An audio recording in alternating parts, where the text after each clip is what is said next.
Okay, so we're going to start reinstalling the clock here. You can see we've already plugged in the electrical at the bottom here.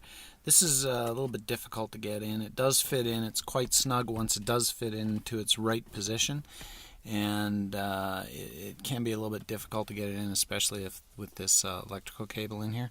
This is the top components right here. So this is the top of the clock, and this is the bottom part of the clock. As you can see, there's nothing really holding this thing in other than these clips. So this one's going to slide in. We're going to sort of slide it in like this to the clock, and then this piece here snaps in at the bottom underneath. Now the trick with this one to get it in and out is to pry it up. Again, use right underneath the edge here, and you got to do this using a non-mar tool for internal components for the cars. Again, you can pick those up at any at like Harbor Freight or someplace like that for about $10 for a set, and they're just non-mar interior tools for removing panels and stuff like that. Alright, so in mounting the clock, you can see we've got two screws that mount the clock in. I also added a screw down here. I don't know whether there was one missing or it wasn't installed or what the deal is, but there wasn't one there, so I added another one in here as well, just to tighten things up and keep the rattles down. Now you can see that this is ready to go with the bottom piece. It's going to slide in right under here. We're just going to snap it in place. Okay, so there's the clock reinstalled. One thing I did find that was easier was if you attach these two pieces together first before you slide it in. That keeps the two of these pieces mounted together correctly and stops this from popping up. It makes it nice and flush. So again, you attach this piece to this piece. There's one pin on each side, and then you slide the whole unit in this way and then push down on the front here, and then it'll pop right back in.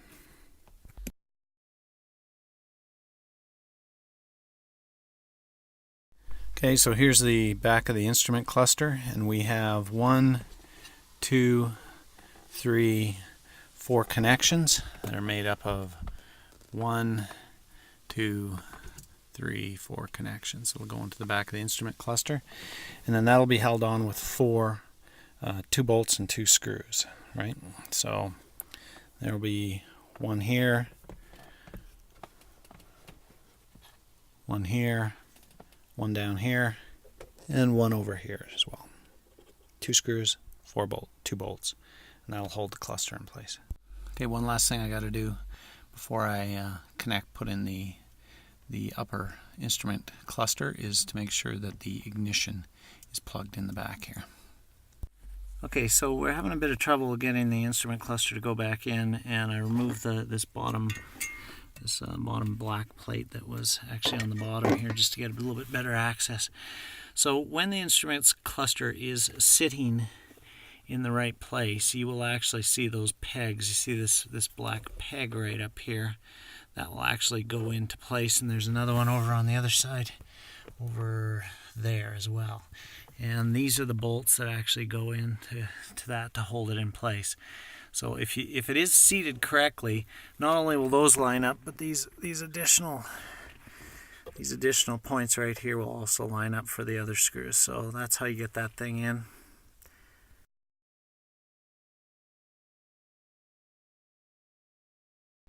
Okay, so here we've got the controllers for the wipers and washers in the signaling. Those just slide straight in like this. There's some pins at the back they got to go into, but essentially the unit just slides right in this way, and this one just slides right in this way. That snaps in and snaps out. The other piece is this piece right here. You line it up at the right. Make sure you got it lined up to the right indicator, and then it just slides and pushes right in. It also pops out the same way. Okay, also on this windshield wiper control unit, I want to point out that there's a plug that goes in the back here. It comes over from the other side and strings in and plugs in the back here. And then when you're putting these components on, the bottom pieces that cover the signaling switch and the windshield wiper switch, that gray plug also plugs in. Okay, so these 2 gray pieces just snap together like this, and now we're ready to put the steering wheel back on. We got this lined up to where it should be again, and the gray plug goes on this side over here. And these will pop through and get ready for the airbag.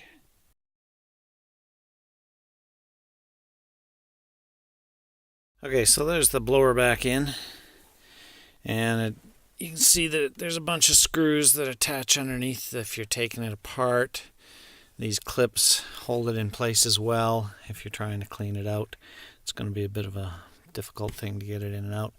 We found that by separating the two pieces it was a little bit easier to get it back in after you've got everything else back in, but I'd recommend that you put this in as an entire single unit once you've sort of connected in the HVAC box over on this side.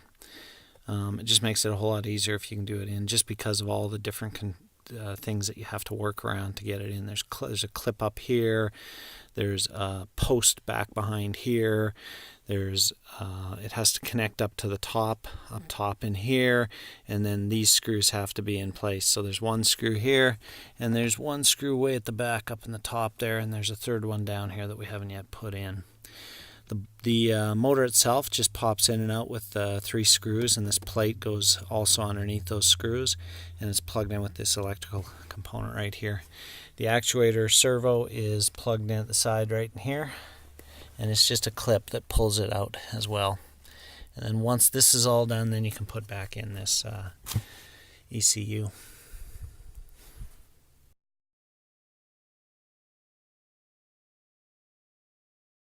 Okay, so this is one of the center console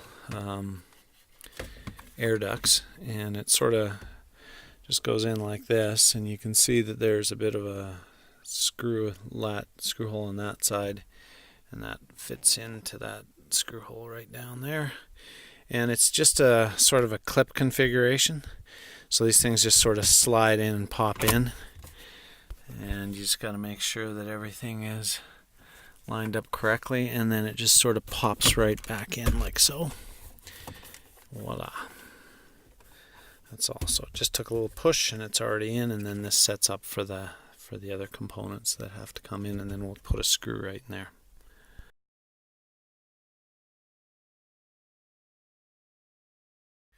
Okay, so this is the other HVAC component that we're going to plug in.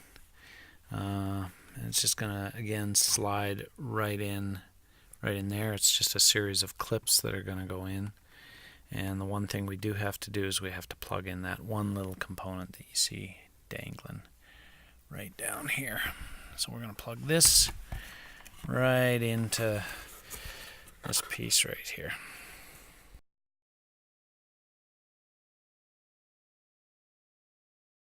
Okay, the radio's back in.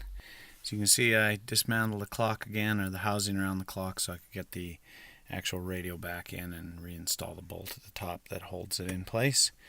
There is 5 or 6 different plugs at the back that have to go in. One of them is dangling on the side, the other 4 are implanted in the back, and then there's the antenna plug as well. So those are the 6 plugs that have to go in. Make sure you have these other plugs dangling out, anything left over there, because they will need to go in at some point. There's one over there, and then there's also one back up in here that we'll have to use for something else. Just make sure those are free and clear, and these ones over here are free and clear as well. The thing is, when you're moving the shift, you'll have to move the shift to get into place, but if you're, if you dismantle anything, you can't move it. There's a release switch right here that can be used to actually move it back into place. Make sure your wheels are chalked if you're and blocked if you're going to actually be on a hill or anything like that. We're not. We're on a flat surface here. It's actually grades to underneath the car, so we're okay. But you'll need to be able to move this shift back and forth to get the radio in and out. So when we went to do the radio, we had to take apart the clock, and we put the new screw in the top here, 2 screws to hold in the clock, put the piece back on the housing around the clock, and then we added 4 screws in here. There's 2 screws up top, and there will be 2 screws that go in down below here, one there and one over on the other side that'll hold this in place.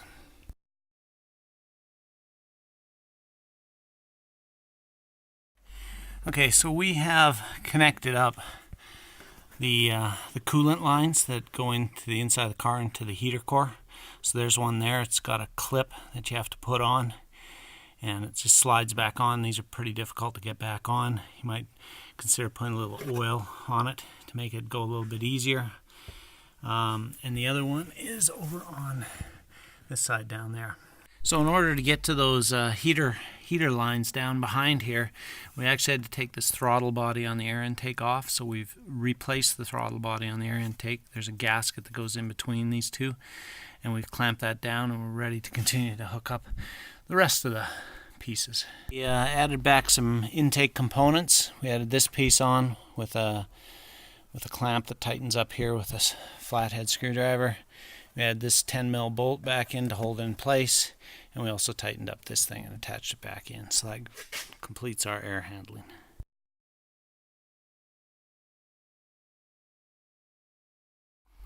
Okay, so we've put the vents back in. We started putting the external venting back on, and we'll reattach the windshield wipers. We've also attached the washer fluid lines underneath, and we'll be putting in one bolt there, bolt up top there, another bolt right in here, and then there's clips that go in here as well, plastic clips that just pop out. This just slides underneath the windshield. Okay, so we've reattached the windshield wipers. There's a couple of 14mm bolts holding those wipers on. We also had a 10mm bolt right there that we popped in, tightened down, and we're starting to put the this long, snaky gasket back in. Engine cowling back on, 2 nuts, 2 bolts, 10mm.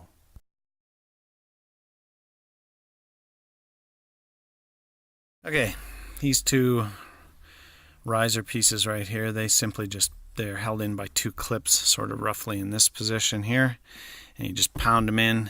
You feed them in on this side first, and then you pound them in back here. They should fit really nice and snug. If you've put them in correctly, you can twist it a little bit to get it in perfect position. And make sure your hands are clean, otherwise you'll be cleaning them like I have to do, but I have to do that anyways, so we'll be using a cleaner on there to get those nice and pristinely cleaned up.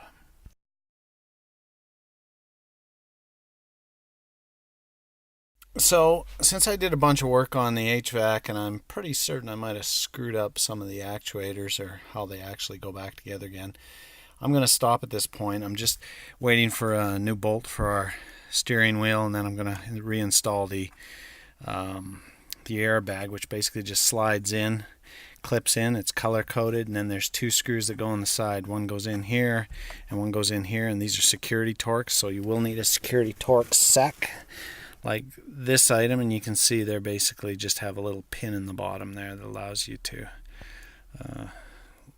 allows for that, or a hole in the bottom rather, that allows for that pin that's in the bolt to actually go in. So we'll get that all hooked up, and then we're going to add some fluid into the car, some coolant, and then we're ready to give it a test. You can see there's still some components that aren't put in yet, but none of these will impact the sensors or the solenoids, but we will be putting in the next step in this process. We'll add in this center console box and get all these electrical components hooked up before we finally fire up the car.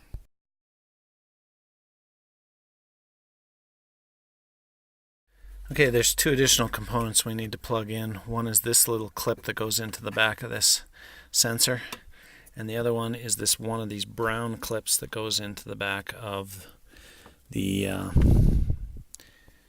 antenna cord, I believe. Yeah, it's the antenna cord. So it needs a bit of power on the back of the antenna cord right back in there, so make sure those are in place as well.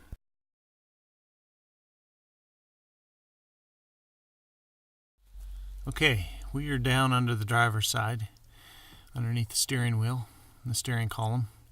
We're on the right hand side, and we're looking upward toward a servo/actuator that's positioned on the side of the HVAC air handling box. I did not mention this before, so I want to make sure it's clear.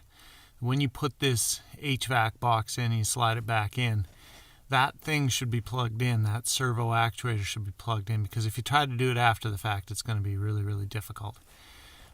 Effectively, it just slides underneath. It's the longest wire on your harness coming from the other side, and it's meant to plug in the back there. So make sure that's plugged in if you do take your HVAC box out for any reason.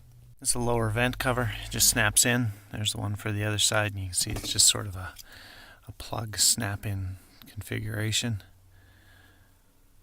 It basically just goes like this on the other side, so that will be the plug right there.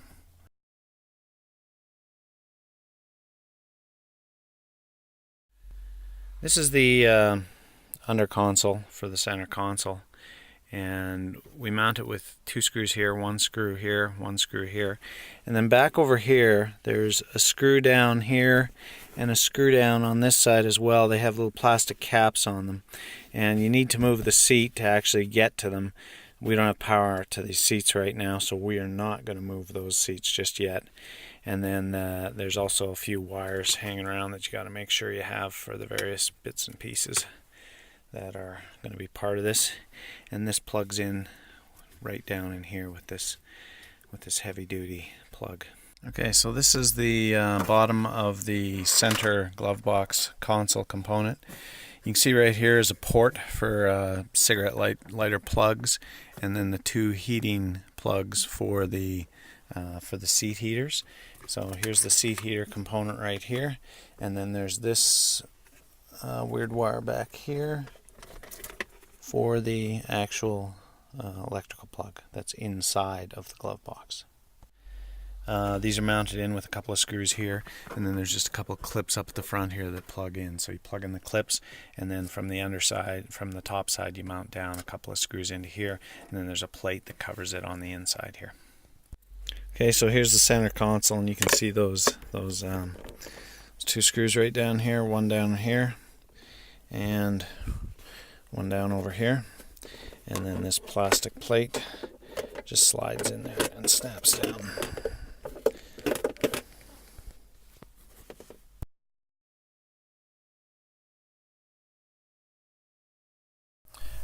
Prior to sliding in your dashboard, you probably want to put this cross member back in. It's support for the glove box. It's not too hard to do after the fact, but it's probably it's just a little bit easier to do without the actual without the dashboard in. So make sure you put that in before you start putting your dashboard back together again. Okay, so here's the upper glove box and the passenger side air ventilation components. You can see from the back that it is primarily just a snap-in type of configuration. There's clips on the side, on this side, clips on the side and there as well. These items have to line up into the behind this rubber edging. And the one thing that you do have to do is you have to put in the light bulb, which sort of looks like this, and it's just screws in and configures in before you actually attach everything in. And then we'll also probably mount this down with a couple, and we'll mount this down with a couple of screws as well, but we'll show you where those are later.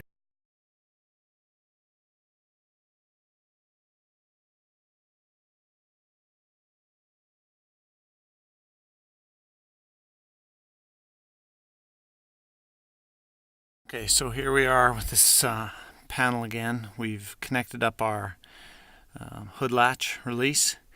We have 3 components that plug into the back, and we have this sensor that plugs into the back and then gets screwed in back behind there. See, it goes in the back there and gets screwed in.